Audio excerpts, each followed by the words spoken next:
Hello बच्चों, कैसे हो आप सब। Welcome to my channel commerce परिभाषा बेटा।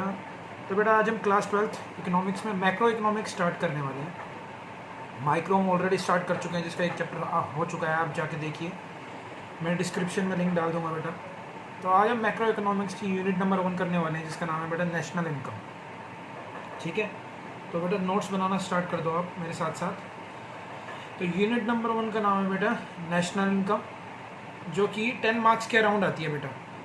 10 मार्क्स के अराउंड आती है, ये याद रखना बेटा आप। ये यूनिट 10 मार्क्स के अराउंड होती है। तो आप मेरे साथ साथ आप बेटा समझते जाओ और लिखते जाओ जो मैं बता रहा हूँ आपको।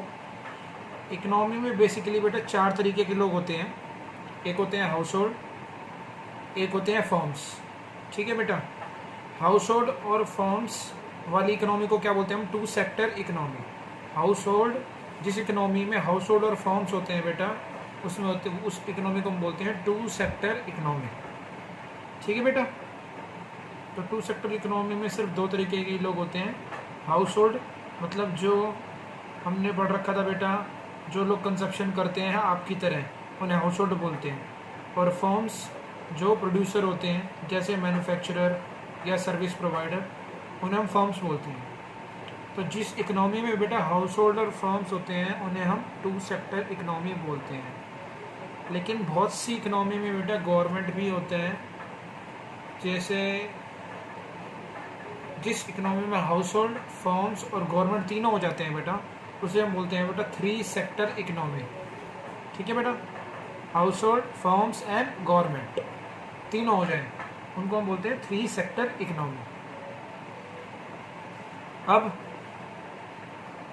हाउस होल्ड, फर्म्स और गवर्नमेंट के साथ साथ जब रेस्ट ऑफ द वर्ल्ड मतलब हम बाहर की दुनिया को भी कवर कर लेते हैं, तो उसको हम बोलते हैं बेटा 4 sector economy. 2 sector economy, 3 sector economy, 4 sector economy. ये बेसिक बातें आपको पता होना चाहिए। हमारे वैसे कोर्स में बेटा majority of the time 2 sector economy ही पढ़ेंगे हम। ठीक है, हमारे सिलेबस में मेजोरिटी ऑफ टाइम हम 2 सेक्टर इकोनॉमी ही पढ़ेंगे। ठीक है बेटा, चलो। तो 2 सेक्टर इकोनॉमी आ गई आपको, 3 सेक्टर इकोनॉमी आ गई आपको, 4 सेक्टर इकोनॉमी आ गई। ये ज़्यादा इंपॉर्टेंट नहीं था, पर आपको पता होना चाहिए बेटा। इसके बाद जो टॉपिक है बेटा, यह आपका 3 मार्क्स के को क्वेश्चन आता है। ये डायरेक्ट क्वेश्चन आता है 3 मार्क्स का। What are the phases in economy? Phases in economy या बेसिक एक्टिविटीज़ इन इकोनॉमी, कि एक इकोनॉमी में किस किस तरीके की एक्टिविटीज़ होती हैं या क्या क्या फेजेस होती हैं बेटा। तो आप सोचिए अच्छे से और मुझे बताइए। तो 3 तरीके की बेसिक एक्टिविटीज़ होती है। पहली होती है बेटा प्रोडक्शन। प्रोडक्शन का मतलब क्या होता है बेटा? That is any activity which results in value added. ठीक है बेटा, प्रोडक्शन का मतलब क्या होता है? That is any activity which results in value added. मतलब बेटा कोई भी एक्टिविटी जो वैल्यू ऐड करती हो, जो वैल्यू एडेड करे बेटा, वो एक्टिविटी प्रोडक्शन कहलाती है। तो any activity which results in value added, उसको हम बोलते हैं बेटा प्रोडक्शन। ठीक है बेटा, अब मुझे आप बताओ बेटा, मैं क्या देश में प्रोडक्शन करता हूँ एज अ टीचर? क्या मैं देश में प्रोडक्शन करता हूँ एज अ टीचर? तो मैं आपसे एक बात पूछता हूँ, प्लीज़ आप कमेंट बॉक्स में बताइएगा। ठीक है बेटा, मैं एज अ टीचर क्या वैल्यू ऐड कर रहा हूँ, कोई प्रोडक्शन कर रहा हूँ देश में? तो बेटा आपको पता होना चाहिए कि प्रोडक्शन में ज़रूरी नहीं है गुड्स बनाने को ही प्रोडक्शन बोले। जो बेटा सर्विसेज भी प्रोवाइड करते हैं, उसका मतलब वो वैल्यू एडिशन करते हैं। जो गुड्स का प्रोडक्शन करते हैं वो तो है ही है, लेकिन जो सर्विसेज प्रोवाइड करते हैं वो भी वैल्यू एडिड में काम करते हैं। तो मेरे जैसे लोग जो टीचर होते हैं, जैसे डॉक्टर होते हैं, वो भी वैल्यू एडिड में माने जाते हैं, वो भी देश में प्रोडक्शन करते हैं बेटा। ठीक है बेटा, दूसरी एक्टिविटी बेटा प्रोडक्शन हो गए बेटा, हमने डब्बे बना दिए देश में। ठीक है, अब ये डब्बे बेचेंगे किसको बेटा? तो डब्बे बेचने में सेकेंड हमारी बेसिक एक्टिविटी होती है कंजप्शन। कंजप्शन मतलब होता है बेटा कि अगर प्रोड्यूसर ने गुड्स और सर्विसेज बना दी, तो वो बेचेंगे किसको? आपको बेटा। तो वो डब्बे खरीदेगा कौन? आप खरीदोगे। सर्विसेज आप खरीदोगे, तो इस एक्टिविटी को हम बोलते हैं कंजप्शन। तो इसके बारे में बेटा मैंने लिखा हुआ है, consuming goods and services for the satisfaction of human wants. मतलब कंज्यूमर्स क्या करते हैं, लोग क्या करते हैं, गुड्स और सर्विसेज को, मतलब जो आप गुड्स और सर्विसेज कंज्यूम करते हो अपने ह्यूमन वांट्स को सेटिस्फाई करने के लिए, उसे हम क्या बोलते हैं, कंजप्शन। गुड्स और सर्विसेज का यूज़ करना। प्रोडक्शन हो गया, हमने गुड्स बना दिए, आपने वो गुड्स खरीद लिए, प्रोडक्शन हो गया, कंजप्शन हो गया। अब तीसरी और आखिरी सबसे इम्पोर्टेंट है बेटा हमारी बेसिक एक्टिविटी, इन्वेस्टमेंट। इन्वेस्टमेंट का मतलब होता है बेटा, it is the net addition to capital stock. It is the net addition to capital stock comma known as capital formation. ठीक है, ये 1 नंबर का क्वेश्चन आता है बेटा कि इन्वेस्टमेंट का दूसरा नाम क्या होता है। इन्वेस्टमेंट का दूसरा नाम कैपिटल फॉर्मेशन होता है। ठीक है बेटा, अब इन्वेस्टमेंट होता क्या है मैं आपको एक एग्जांपल देके बताऊंगा बेटा।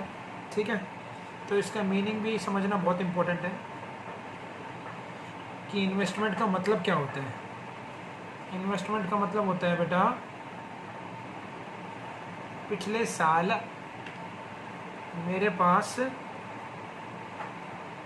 सपोज मेरे पास बेटा फर्नीचर था बेटा 80,000 का। फर्नीचर था मेरे पास बेटा पिछले साल 80,000 का। फिर इस साल बेटा हमने नई नई क्लासेस स्टार्ट करी, तो फर्नीचर अब मैं जाके देखा तो 1 लाख का हो गया। पिछले साल 80,000 था, इस साल 1 लाख का हो गया टोटल। ठीक है बेटा, तो अगर मैं आपसे पूछूं बेटा what is my addition to capital stock. Capital stock को फर्नीचर बोलते हैं, फर्नीचर को ही कैपिटल स्टॉक बोला जाता है। तो मैं तो वो देखो बेटा कितना एडिशन हुआ है, तो 20,000। तो ये जो 20,000 है बेटा, I have invested 20,000 in my business. मैंने 20,000 इन्वेस्ट किए हैं, मैंने अपने 20,000 इन्वेस्ट किए हैं अपने बिजनेस में।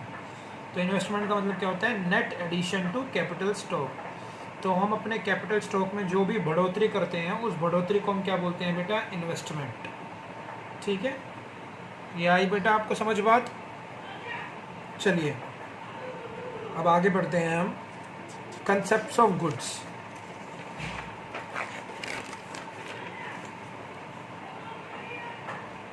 चलिए अगला टॉपिक है बेटा हमारा कंसेप्ट्स ऑफ गुड्स। नाउ पहले भी आप बेटा ये पढ़ चुके होंगे फाइनल गुड्स और इंटरमीडिएट गुड्स, लेकिन मैं आपको अच्छे से समझाता हूँ, ढंग से समझिएगा बेटा। फाइनल गुड्स और इंटरमीडिएट गुड्स के बीच में क्या डिफरेंस होते हैं, कौन से होते हैं। ठीक है बेटा, ध्यान से सुनना बेटा आप बच्चों। फाइनल गुड्स जो होते हैं बेटा वो या तो कंज्यूमर यूज़ करते हैं, हम लोग खरीदते हैं अपने कंजप्शन के लिए बेटा, और या फिर फॉर्म्स खरीदती हैं बेटा अपनी इन्वेस्टमेंट के लिए बेटा। तो फाइनल गुड्स में बेटा 2 तरीके के गुड्स आते हैं बेटा। एक होते हैं कंजप्शन गुड्स जो हम लोग खरीदते हैं अपने कंजप्शन के लिए, और एक होते हैं बेटा कैपिटल गुड्स जो प्रोड्यूसर खरीदते हैं प्रोडक्शन के लिए या इन्वेस्टमेंट के लिए। तो इन्हें तो बोलते हैं फाइनल गुड्स। इंटरमीडिएट गुड्स में भी बेटा 2 बातें आ जाती हैं। इंटरमीडिएट गुड्स में एक तो आ जाते हैं रॉ मटेरियल्स जो किसी भी फर्दर प्रोडक्शन के गुड्स में काम आते हैं बेटा, और दूसरे होते हैं बेटा जो हमने किए थे एक बार, गुड्स लाए विद ट्रेडर। जो भी गुड्स किसी भी ट्रेडर के पास पड़े हैं रीसेल पर्पस के लिए, वो भी इंटरमीडिएट गुड्स होते हैं। जैसे मोबाइल डीलर के पास मोबाइल रखे रहते हैं, फर्नीचर डीलर के पास फर्नीचर रखे रहते हैं, या बिल्डिंग के पास बिल्डिंग रखी है। तो किसी भी आदमी के पास जो रीसेल का सामान रखा है बेटा वो इंटरमीडिएट गुड होता है। समझ आ गया बेटा। अब दूसरा बेसिस है ट्रांसफॉर्मेशन, कि ट्रांसफॉर्मेशन बेसिस के आधार पर दोनों में क्या डिफरेंस है। सोचिए बेटा, तो आपको पता होना चाहिए कि फाइनल गुड्स में बेटा लिखो no further transformation takes place. इसमें कोई भी फर्दर ट्रांसफॉर्मेशन नहीं होती। ठीक है बेटा। और इसमें क्या है बेटा, फर्दर ट्रांसफॉर्मेशन में टेक्स प्लेस। क्या मतलब है मैं बताता हूँ आपको। फाइनल गुड्स में क्या है बेटा, नो फर्दर ट्रांजैक्शंस। अगर आपने कोई एक चीज़ खरीद ली, चाहे वो कैपिटल गुड हो या कंजप्शन गुड हो, तो फिर उसके बाद आप उसमें कोई परिवर्तन नहीं कर सकते, उसमें कोई चेंज नहीं आएगा। आपने कपड़ा ख़रीदा, वो एज इट इज़ रहेगा। आपने मशीन ख़रीदी, वो एज इट इज़ रहेगी, आप उसको बदलोगे नहीं। लेकिन जो इंटरमीडिएट गुड्स होते हैं, जिसमें रॉ मटेरियल्स होते हैं, तो अगर किसी फार्मर्स ने बेटा सीड्स खरीदे हैं, तो वो सीड्स एज इट इज़ तो रहेंगे नहीं, उस सीड्स में चेंज आएगा, वो बड़े होगा, कुछ भी चीज़ बनेगा। तो जो भी चीज़ हम रॉ मटेरियल ख़रीदते हैं वो अपने आप को ट्रांसफॉर्म कर लेते हैं, अपने आप को चेंज कर लेते हैं। तो ये डिफरेंस है। इसमें हमें लिखना है फर्दर ट्रांसफॉर्मेशन में टेक प्लेस। इसमें कोई ट्रांसफॉर्मेशन नहीं आता, वो चीज़ वैसे की वैसी ही रहती है, चाहे वो कंजप्शन गुड हो चाहे वो कैपिटल गुड हो। लेकिन इसमें ट्रांसफॉर्मेशन आता है क्योंकि कोई भी रॉ मटेरियल वैसे का वैसा नहीं रह सकता, वो डेवलप होके कुछ ना कुछ पक्का बनेगा आगे जाके बेटा। ठीक है, तो इंटरमीडिएट गुड्स जो होते हैं बेटा वो अपने आप को चेंज कर सकते हैं, लेकिन फाइनल गुड्स अपने आप को चेंज नहीं कर सकते बेटा, जैसे हैं एज इट इज़ रहेंगे बेटा। ठीक है, तीसरा बेसिस है बेटा नेशनल इनकम। ठीक है बेटा, वैसे मैं आपको ये डिटेल में बताऊंगा, पर मैं आपको ये बता देता हूँ बच्चों, इस चैप्टर का नाम है नेशनल इनकम। इसमें हम पूरे देश में नेशनल इनकम निकालना सीखेंगे आगे जाके। उसमें आगे जाके हम ये सीखेंगे कि देश में जितने फाइनल गुड्स होते हैं बेटा, उन्हीं को सिर्फ नेशनल इनकम में काउंट किया जाता है, लेकिन देश में जितने इंटरमीडिएट गुड्स हैं बेटा उन्हें नेशनल इनकम में काउंट नहीं किया जाता। ये बेटा हमारा रूल होता है। सिर्फ फाइनल गुड्स को ही, फाइनल गुड्स की वैल्यू को ही नेशनल इनकम में काउंट किया जाता है, इंटरमीडिएट गुड्स की वैल्यू को नेशनल इनकम में काउंट नहीं किया जाता बेटा। आई ये चीज़ समझ बेटा आपको? तो it is included in national income, ये हम आगे जाके पढ़ेंगे, टेंशन ना लो। फाइनल गुड्स में क्या है, it is included in national income, और इंटरमीडिएट गुड्स में क्या है बेटा, it is not included in national income, ये नेशनल इनकम में इंक्लूड नहीं किया जाता। समझ आई ये चीज़ बेटा? अब कुछ एग्जांपल्स देखते हैं बेटा। ठीक है, तो यार ढंग से समझना बेटा। सपोज एग्जांपल है पहला मशीनरी। मशीनरी जो हम यूज़ करते हैं बेटा वो हमारा क्या होता है, कैपिटल गुड होता है। क्यों? क्योंकि वो लंबे टाइम तक रहने वाला है और हमारे को इन्वेस्टमेंट करके देता है, हमारे को प्रॉफिट कमा के देता है। अगला क्या है बेटा फाइनल गुड्स का, car purchase by house hold. मतलब अगर किसी घर में घर वालों ने कार परचेज़ की है तो वो अपने कंजप्शन के लिए खरीदी है, वो उसके कंज्यूमर है, तो वो भी क्या है बेटा फाइनल गुड्स है। Book purchase by student, book purchase करी एक स्टूडेंट ने अपने कंजप्शन के लिए, तो वो भी क्या है बेटा कंज्यूमर गुड्स है। अगर मैं बात करूँ इसकी इंटरमीडिएट गुड्स की, तो देखो इंटरमीडिएट गुड्स में एग्जांपल है चॉक परचेज बाय स्कूल। अब बच्चों के दिमाग में ये क्वेश्चन आता है बेटा कि चॉक परचेज बाय स्कूल जो होता है वो इंटरमीडिएट गुड्स कैसे है, क्योंकि चॉक को स्कूल ने परचेज़ किया तो वो रीसेल तो करेगा नहीं, और वो उसके अंदर कोई फर्दर ट्रांसफॉर्मेशन तो होगी नहीं, वो तो ख़त्म हो जाएगा। तो बेटा एक और बात होती है इंटरमीडिएट गुड में, ये चीज़ आपको याद रखनी है कि इंटरमीडिएट गुड जो होते हैं बेटा वो नॉन ड्यूरेबल होते हैं। इंटरमीडिएट गुड जो होते हैं वो बेटा नॉन ड्यूरेबल होते हैं। मतलब ऐसा होता, नॉन ड्यूरेबल हो सकते हैं, ऐसा हो सकता है कि कोई चीज़, नॉन ड्यूरेबल का मतलब जो जल्दी ख़त्म हो जाए। नॉन ड्यूरेबल का मतलब क्या होता है बेटा, जो जल्दी ख़त्म हो जाए। ठीक है, तो मैं आपको बताता हूँ, गाड़ी को हम बदल नहीं सकते थे, बुक्स को हम बदल नहीं सकते थे, मशीनरी को हम बदल नहीं सकते थे, इसलिए फाइनल गुड्स थे। तो चॉक परचेज्ड बाय स्कूल। ठीक है बेटा, अगला क्या है, stationery purchased by a dealer. अगर कोई स्टेशनरी परचेज करेगा डीलर, तो वो उसको किस पर्पज़ से करेगा बेटा, रीसेल पर्पज़ से करेगा, तो वो क्या है इंटरमीडिएट गुड्स है। अगला क्या है बेटा, seeds purchased by a farmer. मैंने अभी आपको एग्जांपल दिया था, सीड्स परचेज करेगा जो फार्मर, उसकी स्टेट में ट्रांसफॉर्मेशन होती है, वो डेवलप होता है, तो वो क्या होगा बेटा इंटरमीडिएट गुड्स है। ठीक है बेटा, तो ये चीज़ याद रखनी है बेटा, इंटरमीडिएट गुड्स हमारे बेटा नॉन ड्यूरेबल गुड्स होते हैं। नॉन ड्यूरेबल गुड्स मतलब जो जल्दी ख़त्म हो जाए, जैसे ये पेन है बेटा, ये पेन है बेटा, ये जल्दी ख़त्म हो जाएगा, तो ये नॉन ड्यूरेबल गुड्स है। ठीक है बेटा, ये चीज़ याद रखना। चलिए अब आगे करते हैं हम बेटा। मैंने आपको पेन का भी एग्जांपल दे दिया। ठीक है बेटा, अच्छा अगर मैं आपसे पूछूं बेटा कि car purchased by a taxi driver, car purchased by a taxi driver, बताओ बेटा क्या होगा, फाइनल गुड होगा या इंटरमीडिएट गुड होगा? तो बच्चों के माइंड में ये चीज़ आती है कि car purchase by house hold क्या होगा। तो बेटा car purchase by a taxi driver, car purchase by taxi driver क्या होगा बेटा, फाइनल गुड होगा। क्यों? क्योंकि car purchase by taxi driver क्या होगा बेटा, कैपिटल गुड्स होगा उसके अंदर, क्योंकि वो उसकी इन्वेस्टमेंट के लिए कर रहा है। जो ओनर है वो उससे पैसा कमाएगा टैक्सी से, ठीक है बेटा, तो वो फाइनल गुड्स होगा। नाउ अगला टॉपिक है बेटा हमारा, कुछ डिफरेंस पढ़ते हैं। अभी हमने देखा था बेटा फाइनल गुड्स में दो तरीके के गुड्स होते हैं, फाइनल गुड्स में दो तरीके के गुड्स होते हैं बेटा। तो वो किस किस तक कौन कौन से तरीके के होते हैं, अब हम वही पढ़ेंगे। फाइनल गुड्स में दो तरीके के गुड्स होते थे, एक होता था बेटा कंजप्शन गुड्स और एक होता था कैपिटल गुड्स। तो देखते हैं क्या है बेटा ये। तो ये मैं आपको 3 डिफरेंस बता रहा हूँ, आपको ढंग से समझने हैं बेटा, ठीक है। तो गुड्स, कंजप्शन गुड्स कौन से होते हैं बेटा, जो कंज्यूमर खरीदते हैं अपनी सेटिस्फेक्शन को पूरा करने के लिए, और वो गुड्स जो प्रोड्यूसर खरीदते हैं प्रोडक्शन पर्पस के लिए, उनको बोलते हैं हम कैपिटल गुड्स। जैसे हमने स्कूल बस बोला था, है ना। कंजप्शन गुड्स कौन से होते हैं बेटा, कंजप्शन गुड्स वो गुड्स होते हैं जो कंज्यूमर खरीदते हैं अपनी सेटिस्फेक्शन को पूरा करने के लिए। लेकिन कैपिटल गुड्स कौन से होते हैं बेटा, जो प्रोड्यूसर खरीदते हैं प्रोडक्शन पर्पस के लिए। Goods which are purchase only for producing other goods, वो गुड्स जो दूसरे गुड्स को बनाने के लिए काम आते हैं और बार बार काम आते हैं in the process of production, ठीक है बेटा। ड्यूरेबिलिटी, कंजप्शन गुड बेटा ड्यूरेबल भी हो सकते हैं और नॉन ड्यूरेबल भी हो सकते हैं, लेकिन कैपिटल गुड हमेशा ड्यूरेबल होते हैं बेटा। अब मैं आपको एग्जांपल से बताता हूँ ये क्या होते हैं।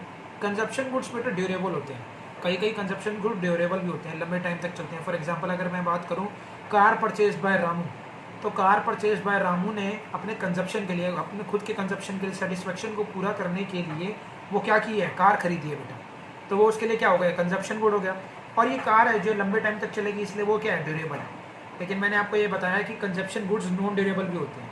For example ice cream purchase by Shamu, Shamu ने कोई आइसक्रीम खरीदी है, तो शामू ने बेटा जो अपनी आइसक्रीम खरीदी है वो अपनी सेटिस्फेक्शन को पूरा करने के लिए खरीदी है, तो वो उसके लिए कंजप्शन गुड हुआ। लेकिन जो आइसक्रीम है वो बहुत जल्दी ख़त्म हो जाएगी, इसलिए वो क्या हुआ, नॉन ड्यूरेबल। तो consumption goods can be durable और नॉन ड्यूरेबल, ठीक है बेटा। लेकिन कैपिटल गुड्स सिर्फ ड्यूरेबल होते हैं, कैपिटल गुड्स हमेशा लंबे टाइम तक ही चलते हैं। फॉर एग्जांपल मशीन है या इक्विपमेंट्स है जो प्रोड्यूसर ने खरीदे हैं, कोई भी चीज़ लेके देखो आप कैपिटल गुड्स की, वो लंबे टाइम तक ही चलेगी आपकी बेटा, ठीक है बेटा। चलो अब हम 2-3 क्वेश्चन समझते हैं बेटा। मैं आपको 2-3 क्वेश्चन समझा रहा हूँ जो आप अच्छे से समझना बेटा। State the end use classification of goods, ये एक बार बोर्ड के एग्जाम में आया था बेटा कि एंड यूज के हिसाब से गुड्स कितने तरीके के होते हैं, कि गुड्स को हम लास्ट में जो जैसा यूज़ करते हैं उसके हिसाब से गुड्स कितने तरीके के होते हैं। तो बेटा एक तो होता है कैपिटल गुड्स, एक होता है कंजप्शन गुड्स और एक होता है इंटरमीडिएट गुड्स। तो एंड यूज़ के हिसाब से ये 3 तरीके के गुड्स आते हैं। अगर बेटा ये 3 नंबर का आए तो इनकी डेफिनेशंस लिख देना आप, ठीक है बेटा। अगला है बेटा all machines are capital goods, defend और refute. Very very very very important question बेटा, वेरी इंपॉर्टेंट क्वेश्चन है ये बेटा कि सारी मशीन कैपिटल गुड्स होती है, डिफेंड और रिफ्यूट। आप सहमत हैं या असहमत हैं? तो अब बेटा आप खुद सोचिए, क्या सारी मशीन्स कैपिटल गुड्स होती हैं? अब खुद सोचिए, तो माइंड में एक चीज़ आएगा, हाँ क्यों, क्योंकि machines in the process of production काम आती है तो वो कैपिटल गुड्स हो गए। लेकिन बेटा यहाँ पर एक वर्ड लिखा हुआ है ऑल, सारी मशीन। तो बेटा आपको पता होना चाहिए सारी मशीन कैपिटल गुड्स नहीं होती। मैं आपको बताता हूँ कैपिटल गुड्स कौन से होते थे। कैपिटल गुड्स वो होते थे जो किसी दूसरी चीज़ को बनाने में काम आते थे, in the process of production काम आते थे, लंबे टाइम तक चलते थे। ये आपको चीज़ पता होना चाहिए, लंबे टाइम तक चलते थे, इन्वेस्टमेंट के लिए काम आते थे, है ना। तो सारी मशीन ऐसी होती है। तो देखो बेटा मैं आपको एक एग्जांपल बताता हूँ। सपोज वॉशिंग मशीन का एग्जांपल है। वॉशिंग मशीन है ना, हाँ है सर। वॉशिंग मशीन अगर हम यूज़ करते हैं तो वो हमारे लिए कौन सा गुड हुआ? कंजप्शन गुड हुआ बेटा, क्योंकि हम अपनी सेटिस्फेक्शन को पूरा करने के लिए यूज़ कर रहे हैं उसे। Washing machine used by a house hold क्या हुई बेटा? कंजप्शन गुड हुई। लेकिन washing machine used by a dry cleaner, एक ड्राई क्लीनर यूज़ करता है तो वो उसके लिए क्या हुई? Capital good. क्यों? क्योंकि वो उसे इन्वेस्टमेंट पर्पस के लिए यूज़ कर रहा है, पैसा कमाने के लिए यूज़ कर रहा है। समझ आई? तो सारी मशीन को हम कैपिटल गुड्स बोल ही नहीं सकते। फॉर एग्जांपल मैं बताता हूँ एक और, स्विंग मशीन। अगर स्विंग मशीन हम यूज़ करते हैं हाउस होल्ड में, घर में, तो हम कंजप्शन गुड कर रहे हैं उसका। लेकिन अगर एक स्विंग मशीन एक टेलर यूज़ करता है तो वो उसके लिए कौन सा गुड होगा बेटा? कैपिटल गुड होगा, क्योंकि वो उसको इन्वेस्टमेंट पर्पज़ के लिए यूज़ कर रहा है। तो all the machines are capital goods. आप क्या बोलोगे? आंसर कैसे लिखना है बेटा? आंसर ऐसे लिखना है, आई रिफ्यूट द अबव स्टेटमेंट, मतलब मैं इस अबव स्टेटमेंट से सहमत नहीं हूँ। फिर नीचे रीज़न लिखना है बेटा, और रीज़न में आपको फिर बताना है कि ये मैंने आपको एग्जांपल बता दिए हैं दो, इनको इस एग्जांपल को आपको एक्सप्लेन कर देना है कि सारी मशीन्स को हम कैपिटल गुड्स बोल ही नहीं सकते। समझ आया बेटा ये? चलो अब मैं आपको कुछ ट्रांजैक्शंस दिखा रहा हूँ बेटा, जो आपको देखना है और ये बताना है आपको, करना है कि इनमें से कौन से कैपिटल गुड्स हैं, कौन से फाइनल गुड्स हैं और कौन से इंटरमीडिएट गुड्स हैं। इन सब में से हमारे को ये बताना है बेटा, ठीक है? तो बेटा स्टार्ट हो जाओ, ठीक है? मैं आपको टाइम दे रहा हूँ, आप पॉज करके ये लिखो बेटा। चलो स्टार्ट करें बेटा। चलो सबसे पहला बेटा, ठीक है, purchase of train ticket for train by an individual. तो ये कौन सा होगा बेटा? किसी इंडिविजुअल ने अपने लिए ट्रेन टिकट खरीद ली, तो वो फाइनल गुड्स हो गया। और फाइनल गुड्स के अंदर कौन सा हो गया बेटा? कंजप्शन। वो उसने अपनी कंजप्शन को पूरा करने के लिए, अपनी सेटिस्फेक्शन को पूरा करने के लिए किया है बेटा, ठीक है बेटा? अगला बेटा, फर्नीचर परचेस्ड बाय स्कूल। तो ये क्या है बेटा? फाइनल, क्योंकि फर्नीचर ने जो स्कूल ने बेटा जो फर्नीचर खरीदा है वो एक कैपिटल गुड है, इन्वेस्टमेंट पर्पस के लिए खरीदा है, तो ये फाइनल गुड्स हुआ। और फाइनल गुड्स के अंदर कौन सा हुआ बेटा? कैपिटल। थर्ड मुझे लग रहा है बेटा आपने गलत किया होगा, expenditure on adding a floor to the building.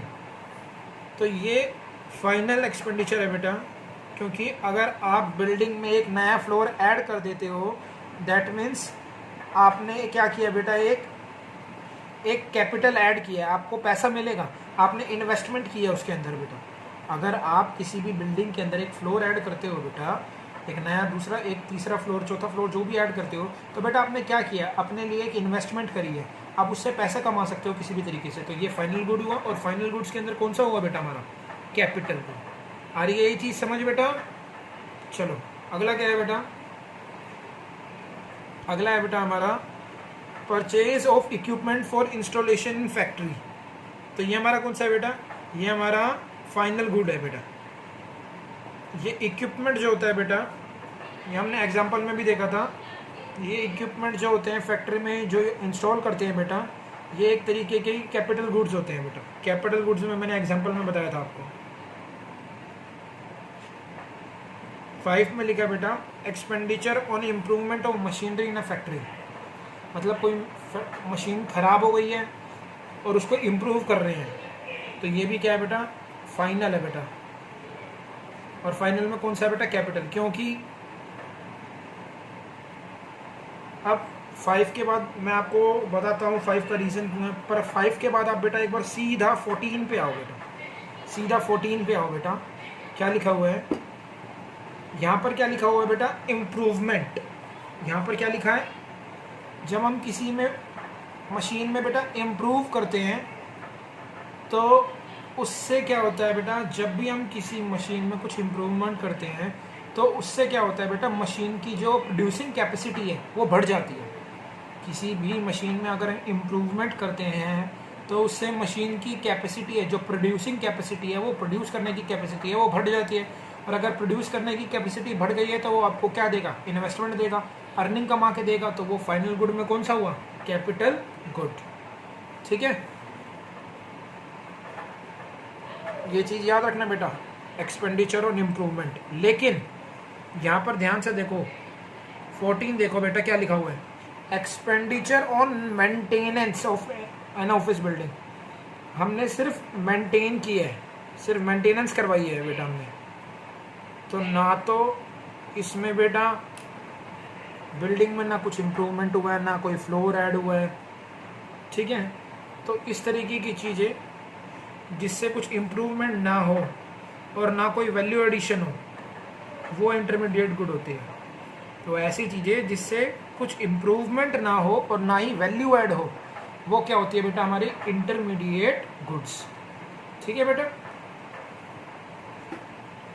लेकिन जिससे कुछ इम्प्रूवमेंट या एडिशन होता है या वैल्यू एडिशन होता है, उसे क्या माना जाता है बेटा? Final goods. ठीक है बेटा, तो ये चीज़ याद रखना बेटा। आगे बेटा, purchase of tractor by farmer. सोचिए बेटा, फाइनल गुड। तो फार्मर ने ट्रैक्टर खरीद लिया, तो उसके लिए फार्मर के लिए क्या हुआ? फाइनल हुआ। और फाइनल में क्या है? कैपिटल है, जो सालों साल चलेगा। सालों साल चलेगा बेटा ट्रैक्टर तो।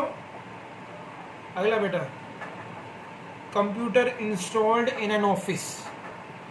ऑफिस में एक कंप्यूटर इंस्टॉल हुआ है बेटा, तो बोलो बच्चों क्या होगा?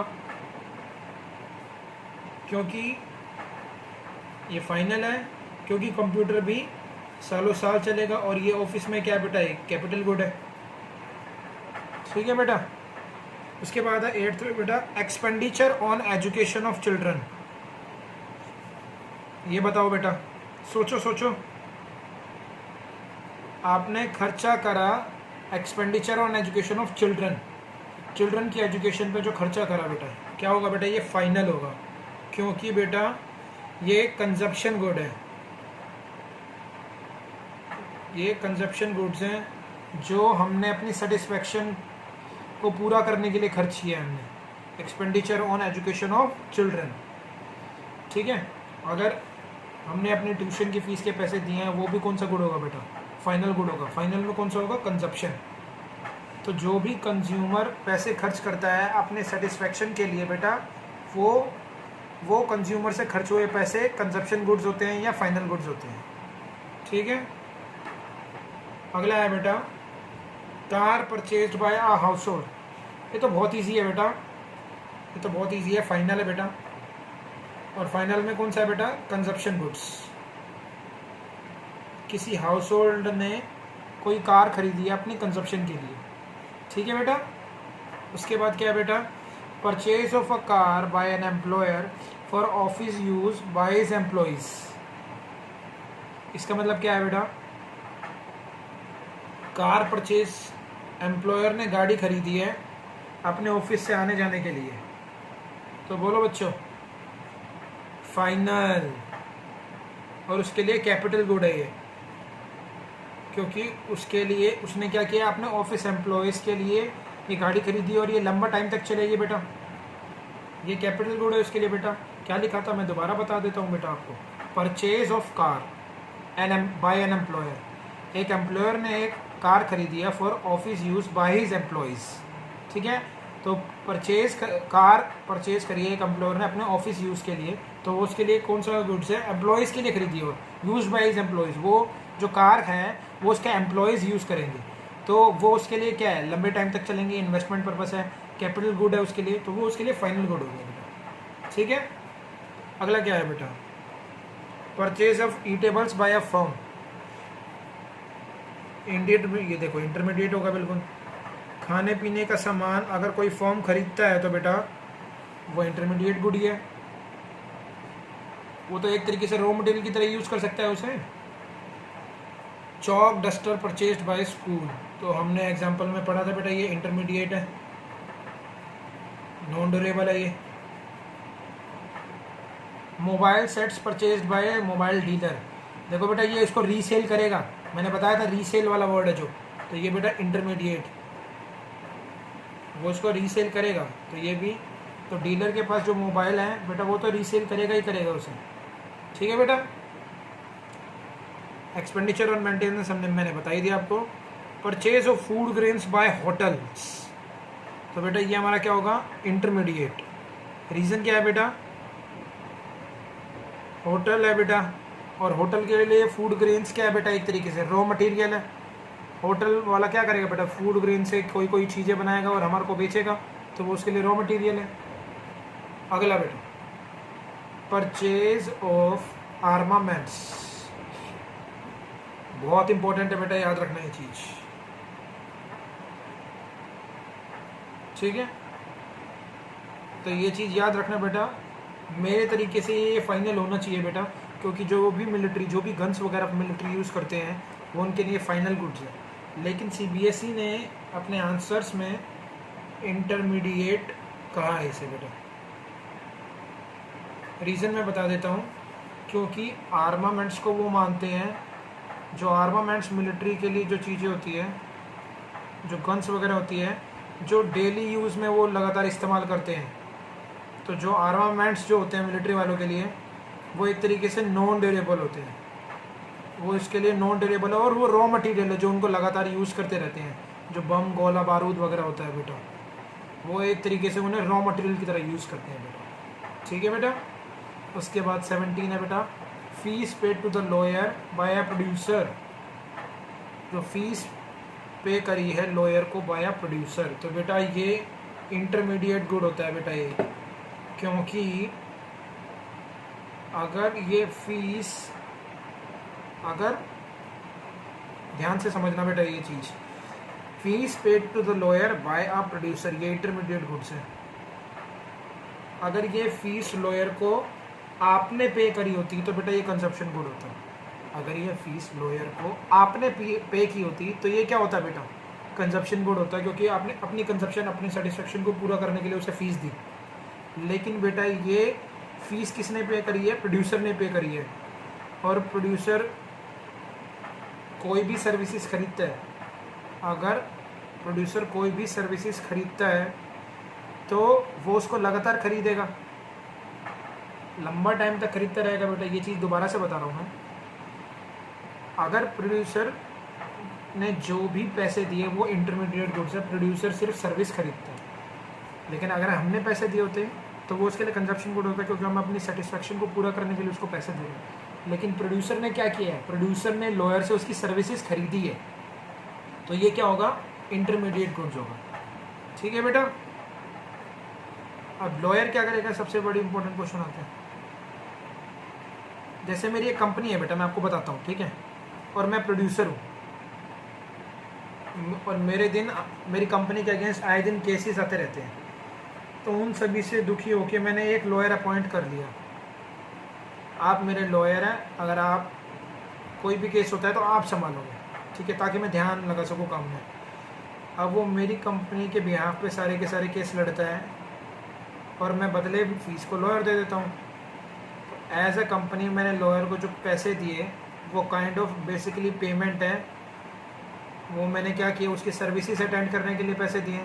तो जो भी मैं पेमेंट्स देता हूँ ना बेटा, वो कंजप्शन गुड्स नहीं माने जाते हैं, वो कैपिटल गुड्स माने जाते हैं या इंटरमीडिएट गुड्स माने जाते हैं। तो इंटरमीडिएट तो ये, कैपिटल तो ये है नहीं जो लंबे टाइम तक चले, पैसे तो मैंने दे दिए, तो इसलिए ये इंटरमीडिएट गुड्स है। तो प्रोड्यूसर जो भी सर्विसेज अटेंड करने के लिए पैसे देता है तो वो इंटरमीडिएट गुड्स होता है बेटा, ठीक है बेटा। अगला क्या है, payment of electricity bill by school, तो ये भी क्या है बेटा, इंटरमीडिएट गुड्स है बेटा। अभी बिल्कुल सर्विसेज लिए इन्होंने भी, payment of electricity bill by school. उसके बाद expenditure on fertilisers by farmer, ये तो इंटरमीडिएट गुड्स हैं। अब फर्टिलाइज़र खरीदता है जो, वो फर्टिलाइज़र समझते हो ना बेटा, जब फार्मर को अपनी प्रोडक्शन को बढ़ानी होती है तो वो अपने फर्टिलाइज़र डालता है उसके अंदर, तो ये एक तरीके से रॉ मटेरियल है उसके लिए, तो रॉ मटेरियल है तो वो इंटरमीडिएट गुड है।